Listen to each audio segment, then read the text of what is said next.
En que pensez-vous qu'il se passe quand on meurt? Je sais que ceux qui nous aiment vont nous manquer. Keanu Reeves a conquis le cœur du monde pendant des décennies avec ses rôles légendaires, ses actes de gentillesse et sa vie discrète, presque mystérieuse en dehors de l'écran.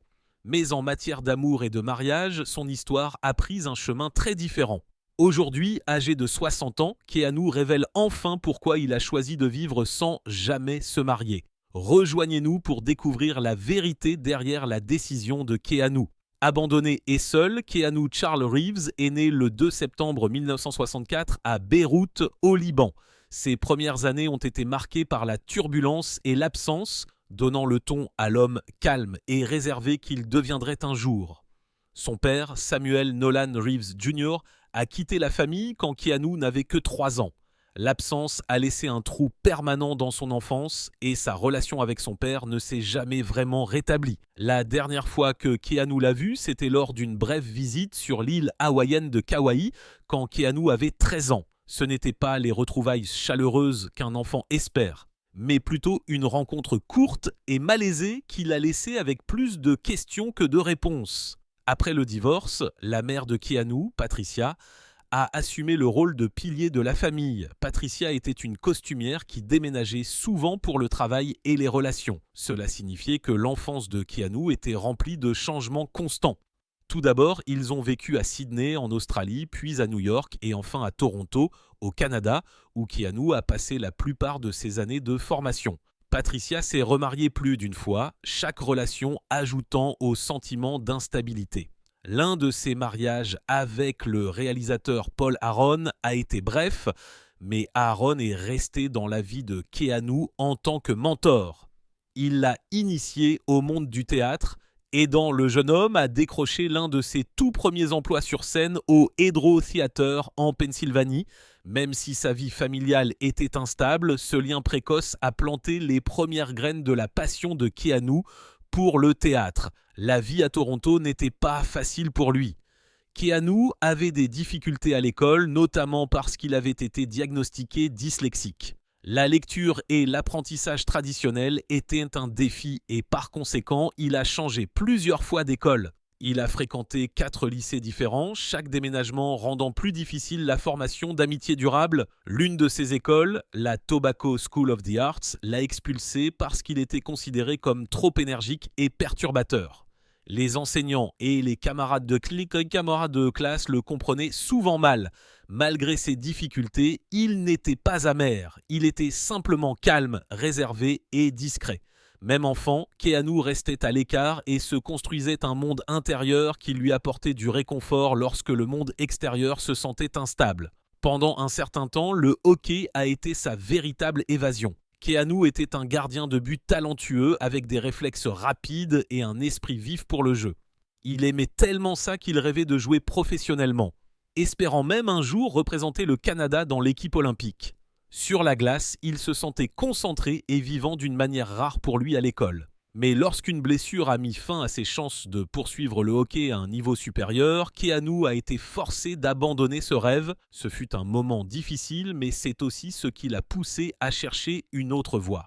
Lentement, son attention s'est tournée vers le théâtre qui avait déjà été planté en lui grâce à l'influence de Paul Aaron. À l'âge de 15 ans, Keanu savait que le théâtre était ce qu'il voulait faire. Il a brièvement fréquenté une école alternative qui permettait aux élèves de travailler tout en étudiant. Mais les études ont continué à être difficiles et il a finalement abandonné à 17 ans. Avec une forte volonté et peu de ressources, il a décidé de poursuivre pleinement son rêve de devenir acteur. À 20 ans, avec l'aide de son beau-père, il a obtenu une carte verte et a déménagé à Los Angeles pour commencer sa carrière à Hollywood. Même en entrant dans le monde du théâtre, Keanu a été confronté à des défis concernant son identité. De nombreux agents lui ont dit que son prénom, Keanu, qui signifie brise fraîche sur les montagnes en hawaïen, sonnait trop inhabituel et trop ethnique pour Hollywood. Pour se faciliter la tâche, il a brièvement auditionné sous le nom de Casey Reeves. Cependant, cela ne lui a jamais semblé juste et il est rapidement revenu à l'utilisation de son vrai nom, refusant de cacher qui il était. Ses premiers pas dans le théâtre se sont faits par le biais de petits boulots. Il a travaillé comme correspondant dans une émission de télévision canadienne pour jeunes appelée Going Great et est apparu dans des publicités, dont une pour Coca-Cola. Il a ensuite obtenu des rôles dans des séries télévisées canadiennes comme Hanging In et a trouvé du travail dans des productions théâtrales telles que Roméo et Juliette et Wolf Boy. Ses premières expériences lui ont donné confiance, montrant qu'il pouvait apporter de la profondeur et de l'émotion à ses rôles, même lorsque le public était restreint. Le jeune homme qui avait autrefois du mal à trouver sa place savait maintenant exactement où il voulait être, sur CC et devant la caméra. Ce qui avait commencé comme un moyen de faire face à l'instabilité et à la déception était devenu sa vocation de toute une vie. Et alors que Keanu poursuivait son rêve, le monde n'avait aucune idée de la portée de cette vocation, le prix creux de la célébrité. Lorsque Keanu Reeves est arrivé à Hollywood, il était jeune, déterminé et prêt à accepter n'importe quel rôle qui se présentait à lui. Ses débuts de carrière reflétaient à la fois son talent naturel et sa volonté d'essayer différents personnages. L'un de ses premiers rôles notables a été dans Youngblood, où il jouait un gardien de but de hockey. C'était un petit rôle, mais il était significatif car le hockey avait autrefois été une grande partie de sa vie. Le rôle lui a permis de se connecter à quelque chose de personnel, et bien que ce ne soit pas une percée majeure, il lui a donné de la visibilité et de l'expérience devant un public plus large. La même année, Keanu a décroché un rôle dans River's Edge. Le film était basé sur une histoire vraie troublante et il lui a donné l'occasion de montrer une facette différente de son jeu d'acteur. Les critiques ont immédiatement remarqué sa performance, la décrivant comme réfléchie et nuancée. Il n'était plus seulement un jeune acteur jouant de petits rôles. Il avait montré qu'il pouvait gérer des sujets émotionnellement complexes. River's Edge lui a valu le respect de l'industrie et a marqué le début de sa réputation d'acteur capable d'assumer des rôles sérieux. En 1989, Keanu est devenu un nom connu grâce à l'excellente aventure de Bill et Ted. En incarnant Ted Theodore Logan, la moitié ringarde et adorable du duo voyageant dans le temps, Keanu a conquis le cœur du public partout dans le monde. Le film a été un phénomène de la culture pop, le transformant en un visage reconnaissable presque du jour au lendemain. La comédie légère était amusante, mais elle comportait aussi des risques. Beaucoup de gens ont commencé à voir Keanu comme le personnage de tête en l'air qu'il jouait à l'écran et ils craignaient d'être catalogués. Malgré tout, Bill et Ted lui ont donné le genre de renommée que de nombreux acteurs passent des années à poursuivre. Malgré le succès comique, Keanu voulait prouver qu'il était plus que le drôle d'adolescent idiot que le public aimait. En 1991, il a fait exactement cela avec My Own Private Idaho. Le film l'a associé à son ami proche River Phoenix et ensemble, ils ont livré des performances émotionnelles poignantes.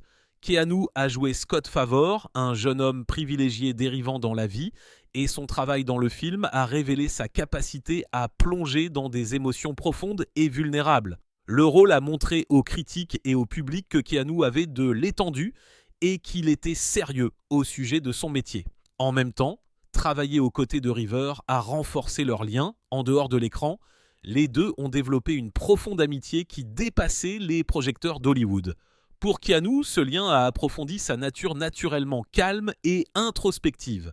Il valorisait les relations basées sur l'honnêteté et la confiance plutôt que sur la célébrité, et River était l'une des rares personnes qui le comprenaient vraiment. À la fin des années 1990, la carrière de Keanu a atteint un niveau entièrement nouveau avec Matrix. Choisi pour incarner Neo, un hacker informatique qui découvre la vérité sur sa réalité, Keanu a assumé un rôle qui exigeait à la fois un dévouement physique et une intensité émotionnelle. Il s'est entraîné pendant des mois aux arts martiaux et à la chorégraphie de combat, déterminé à exécuter lui-même autant d'actions que possible. Son engagement a porté ses fruits. Matrix n'était pas seulement un succès, il a changé les films d'action pour toujours. Avec ses effets spéciaux révolutionnaires, son histoire unique et ses scènes de combat élégantes, le film est devenu un phénomène mondial. Le rôle de Neo a fait de Keanu l'une des stars les plus reconnaissables au monde. Soudain, son visage était partout et son nom était lié à l'une des plus grandes franchises du cinéma. Pourtant, même avec ce niveau de célébrité, Keanu est resté distant des projecteurs d'Hollywood. Il a évité les scandales, a rarement parlé de sa vie privée et est souvent apparu modeste dans les interviews. Alors que sa carrière explosait, il se comportait toujours avec le même calme qui le définissait depuis son enfance. Le monde voyait Keanu Reeves comme une étoile montante. Mais derrière cette façade calme, sa vie personnelle était beaucoup plus compliquée.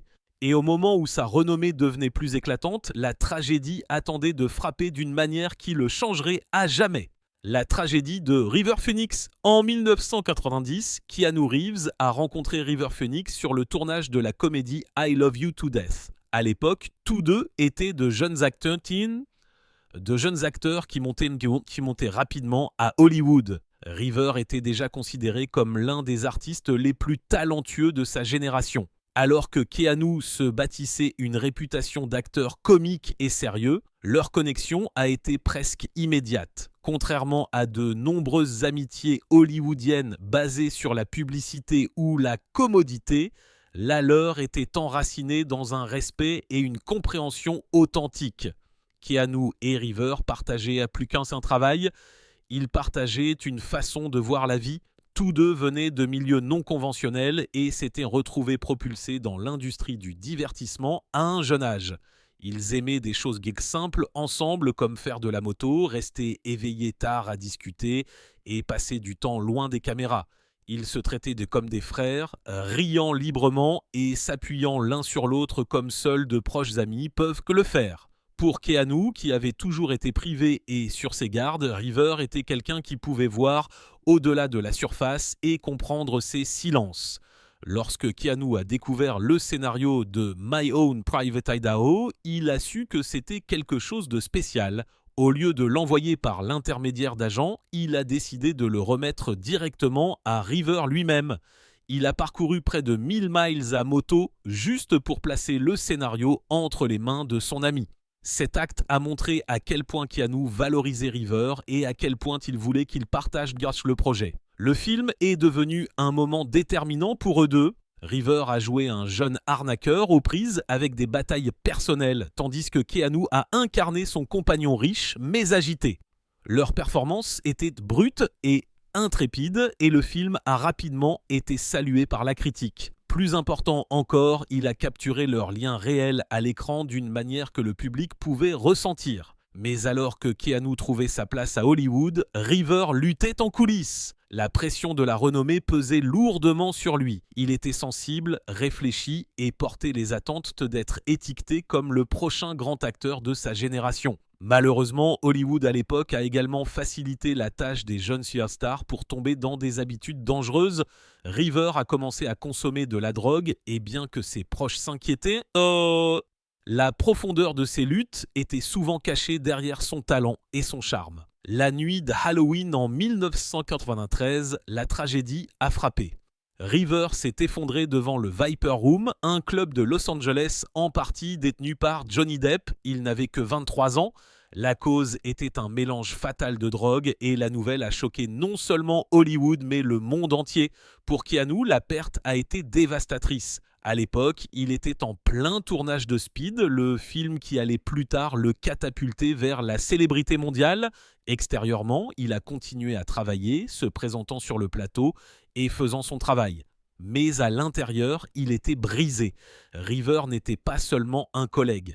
Il était l'une des rares personnes que Keanu avait vraiment laissé entrer dans son monde.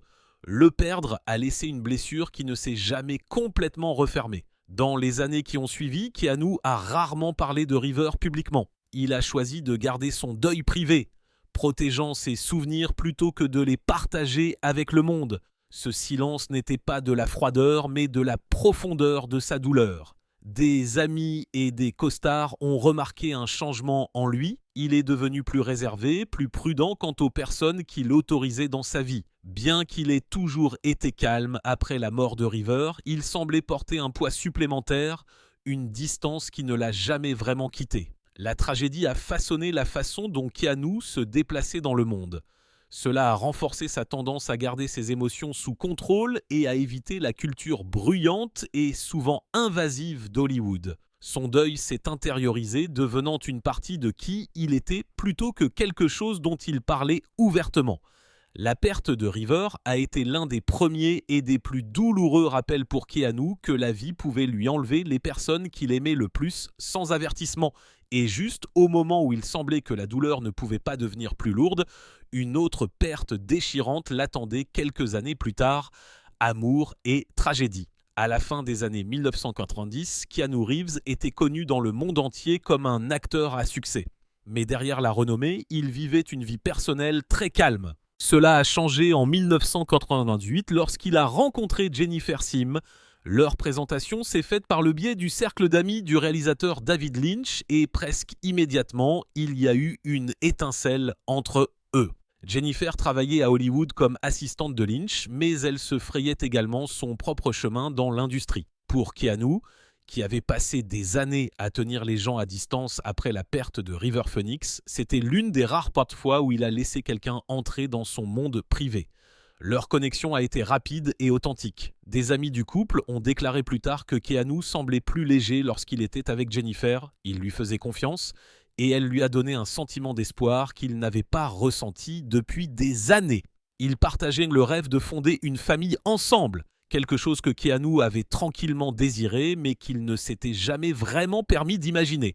Pour la première fois depuis longtemps, il semblait que sa vie pouvait enfin s'ouvrir sur quelque chose de plus personnel et permanent, loin du chaos des plateaux de tournage et de l'attention d'Hollywood. Cet espoir s'est renforcé lorsque Jennifer est tombée enceinte. Keanu et Jennifer attendaient une fille et l'anticipation de fonder une famille a apporté de la joie dans leur vie. Ils l'ont appelée Ava Archer Sim Reeves, mais le bonheur s'est rapidement transformé en chagrin. La veille de Noël 1999, Jennifer a accouché prématurément et leur fille est née mort-née. La perte les a tous les deux dévastés. Ce qui avait été une saison d'excitation s'est soudainement transformé en une saison de chagrin insupportable. La tragédie a exercé une pression énorme sur leur relation. Keanu a géré sa douleur de la seule façon qu'il connaissait, en travaillant. Il s'est enterré dans les films et les tournées de presse, gardant ses émotions pour la plupart cachées du monde extérieur. Jennifer a lutté plus ouvertement. Elle a cherché du soulagement dans les distractions, les fêtes et les nuits tardives en essayant d'échapper au chagrin qui la pesait. Bien qu'ils se soucient toujours profondément l'un de l'autre, le poids de leur perte les a séparés. Au fil du temps, leur relation amoureuse a pris fin, mais Keanu est resté proche d'elle. Il prenait de ses nouvelles, prenait le temps de la voir et s'assurait qu'elle savait qu'elle n'était pas seule. Puis, en avril 2001, une autre tragédie a frappé. Jennifer a assisté à une fête à Los Angeles. Et ensuite, elle est rentrée chez elle dans sa Jeep. En chemin, elle a perdu le contrôle de la voiture, est entrée en collision avec des véhicules stationnés et a été tuée sur le coup. Elle n'avait que 28 ans. Pour Keanu, la nouvelle était presque impossible à traiter. En l'espace de seulement 2 ans, la double perte a laissé Keanu brisé. Ce n'était pas seulement du chagrin, c'était le sentiment qu'un avenir entier lui avait été volé. Le rêve d'avoir une famille, d'élever un enfant, de construire une vie avec un partenaire avait complètement disparu. Des amis ont dit que c'était le moment où Keanu s'est encore plus refermé. La douleur était trop grande et il ne pouvait plus s'imaginer se marier ou avoir une vie de famille. Pour lui, l'amour était devenu inséparable de la perte et les risques semblaient trop lourds à prendre. À partir de ce moment-là, la réticence de Keanu envers le mariage n'était pas d'éviter l'engagement. Il s'agissait de se protéger de la possibilité d'un autre chagrin insupportable. Mais même avec tout ce chagrin, son histoire ne s'est pas terminée dans l'obscurité parce que des années plus tard, quelque chose d'inattendu lui a apporté un nouveau type de compagnie, renaissance inattendue dans John Wick. Au début des années 2000, Keanu Reeves avait déjà joué dans certains des films les plus mémorables de sa génération. De Bill et Ted à Matrix, il s'était révélé être à la fois une icône culturelle et un acteur respecté. Mais après l'énorme succès de la trilogie Matrix, sa carrière est entrée dans une période plus calme et plus difficile.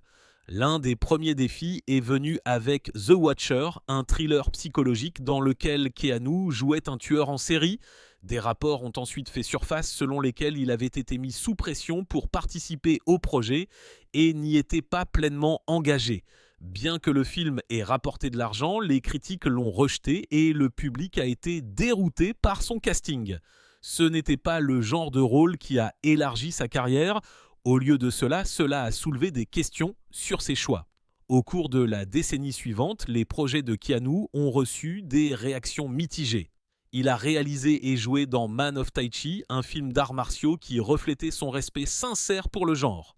Bien qu'il ait été salué pour sa chorégraphie de combat, le film a eu du mal à trouver un large public. À peu près à la même époque, il a joué dans 47 Ronin, une épopée fantastique à gros budget. Le film a coûté près de 175 millions de dollars à produire, mais a mal performé au box-office, marquant l'un des plus grands échecs de sa carrière. Au début des années 2010, Hollywood semblait considérer Keanu comme un has-been.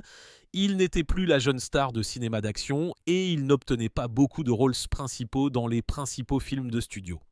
Des interviews de cette époque le montraient en gardant son humilité, mais en coulisses, il était confronté à un véritable défi. Comment rester pertinent dans une industrie qui recherche constamment le prochain grand nom? Cette réinvention est venue d'un scénario inattendu intitulé Scorn, qui est devenu plus tard John Wick. Fait intéressant, le rôle n'a même pas été écrit pour quelqu'un comme Keanu. La version originale du personnage était un tueur à gages retraité de 75 ans cherchant à se venger. Lorsque le scénario est parvenu à Keanu, il a vu le potentiel de le remodeler. Au lieu d'un assassin âgé, il a imaginé un homme dans la cinquantaine. Quelqu'un qui s'était éloigné d'une vie violente, mais qui y était ramené après avoir perdu la seule chose qui donnait un sens à sa vie. Keanu s'est investi dans le rôle, il a suggéré des changements qui ont transformé le personnage en John Wick tel que nous le connaissons. Un veuf en deuil qui perd sa femme seulement pour voir son dernier cadeau d'elle, un chiot, lui être enlevé par des criminels impitoyables. Cette motivation axée sur le deuil s'est profondément connectée aux propres expériences de perte de Keanu. Il savait ce que signifiait porter la douleur et traverser la vie avec le cœur brisé. Cette authenticité émotionnelle est devenue l'âme du film. Sorti en 2014, John Wick a été un succès surprise. Le public s'est connecté à son histoire simple mais puissante, à son action magnifiquement chorégraphiée et à la performance de Keanu, qui était à la fois brute et précise. Les critiques l'ont félicité pour avoir apporté de la profondeur à un genre qui se concentre souvent uniquement sur le spectacle. Ce qui a commencé comme un film d'action au budget modeste s'est rapidement transformé en un phénomène mondial. Des suites ont suivi, chacune élargissant le monde de John Wick et cimentant davantage la place de Keanu sous les projecteurs. Pour Keanu, John Wick n'était pas seulement un retour, c'était la preuve que même après des revers, il pouvait se réinventer d'une manière qui se sentait honnête et puissante. Le rôle a restauré sa carrière et l'a présenté à une nouvelle génération de fans qui le voyaient à la fois comme une star de cinéma d'action légendaire et comme un artiste profondément humain. Et alors que sa carrière montait en flèche à nouveau, quelque chose d'inattendu se produisait également dans sa vie personnelle. Tranquillement, l'amour retrouvait son chemin dans des actes de gentillesse. Keanu Reeves a peut-être choisi de ne pas se marier ou de fonder une famille traditionnelle, mais cela ne signifie pas qu'il a cessé de croire en l'amour. Au lieu de cela, il a trouvé d'autres façons de l'exprimer par la gentillesse, la générosité et des actes de compassion discrets. Au fil des ans, ces choix ont montré que l'amour ne concerne pas seulement la romance ou la vie de famille. Pour Keanu, cela peut être quelque chose de plus large, partagé avec des amis, des inconnus et les personnes qui croisent son chemin. L'un des exemples les plus clairs de la façon dont Keanu donne est la façon dont il traite les personnes avec lesquelles il travaille. Lors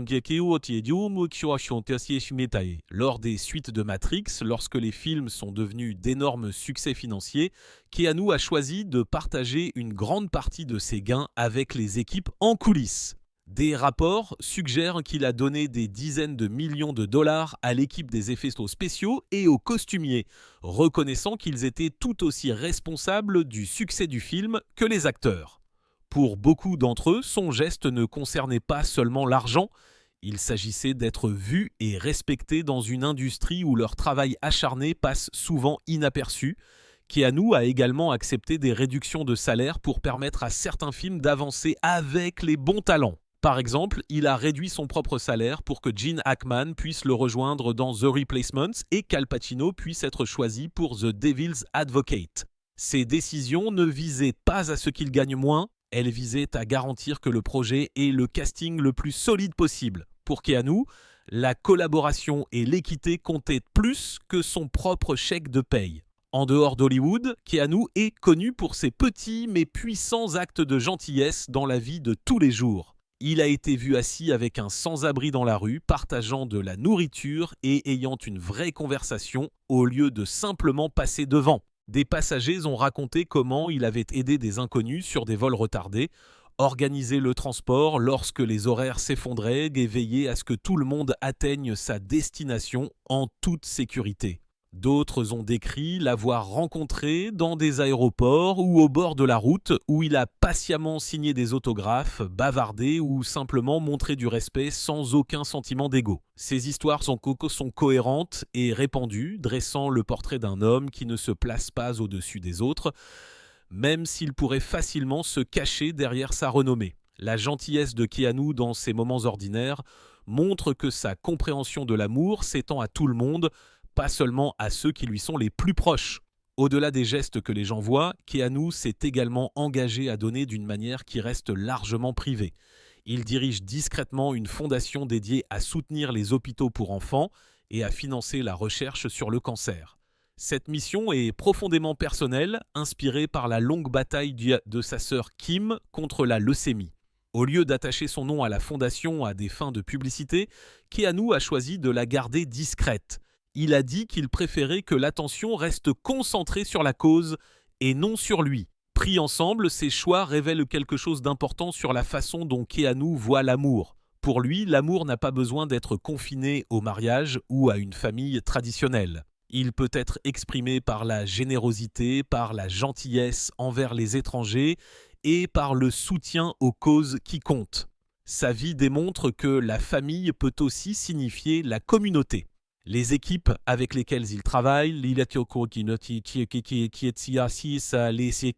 personnes qui l'aident dans la rue ou les enfants que sa fondation soutient. La philosophie de Keanu est simple, l'amour est réel mais il n'a pas à suivre les règles que la société attend. Le mariage hors de question, les tragédies que Keanu Reeves a vécues à la fin des années 1990 et au début des années 2000 ont laissé une marque durable sur sa vie. La perte de sa fille et de Jennifer Sim en si peu de temps l'a amené à réévaluer ce qu'il attendait des relations, de la famille et même de la vie elle-même. Dans les années qui ont suivi, il est devenu clair que Keanu a choisi la solitude comme moyen de faire face. Après la mort de Jennifer, Keanu s'est encore plus retiré des projecteurs d'Hollywood. Bien qu'il ait continué à jouer, il a évité les scènes sociales et les tapis rouges que de nombreuses stars embrassaient. Au lieu de cela, il a concentré son énergie sur le travail lui-même, acceptant des rôles qui l'intéressaient sans se soucier de l'image ou de la publicité. Quand il ne filmait pas, il passait souvent son temps loin des caméras, trouvant du réconfort dans des activités qui lui donnaient la paix. Dans les interviews, Keanu se qualifiait parfois de gars solitaire. Il ne le disait pas avec amertume ou apitoiement sur soi, mais avec une sorte d'acceptation. Il savait que sa vie avait pris un chemin très différent de ce qu'il avait imaginé autrefois, et il reconnaissait l'isolement qui en découlait. Pour les fans, l'entendre se décrire de cette façon n'a fait qu'approfondir le sentiment qu'il était quelqu'un qui avait été façonné par la tragédie, mais qui se comportait toujours avec honnêteté. L'idée du mariage, autrefois un élément naturel de son rêve de vie de famille, est devenue quelque chose que Keanu ne considérait plus. La douleur d'enterrer un enfant puis de perdre un partenaire a rendu le concept de permanence fragile pour lui. Pour la plupart des gens, le mariage représente la sécurité et la promesse d'un avenir partagé. Mais pour Keanu, les expériences de son passé ont rendu cette promesse dangereuse. Même s'il a décidé que le mariage n'était pas pour lui, Keanu ne s'est jamais complètement fermé à l'amour. Au fil des ans, il a parlé de la valeur de la connexion, de l'honnêteté et de la gentillesse. Il a montré par ses actions à la fois à l'écran et hors écran qu'il comprenait l'amour comme quelque chose de plus grand qu'une étiquette ou une cérémonie. Pour lui, le mariage était un chapitre qui l'avait dépassé, mais l'amour lui-même ne l'avait pas fait. Il croyait que les relations pouvaient être réelles et significatives sans avoir besoin d'un mariage ou d'une reconnaissance officielle. Ce qui importait le plus, c'était la confiance, le respect et la compagnie. De cette façon, Keanu a trouvé sa propre philosophie. L'amour n'est pas défini par le mariage et la vie peut toujours être pleine de connexions sans lui. En vivant de cette façon, Keanu a créé un équilibre qui a fonctionné pour lui. Il a pu se protéger des risques de perte tout en laissant de la place aux relations basées sur des valeurs partagées et une compréhension silencieuse. Si vous avez aimé cette vidéo, assurez-vous de l'aimer, de vous abonner à la chaîne et de cliquer sur l'icône de la cloche pour ne pas manquer la prochaine.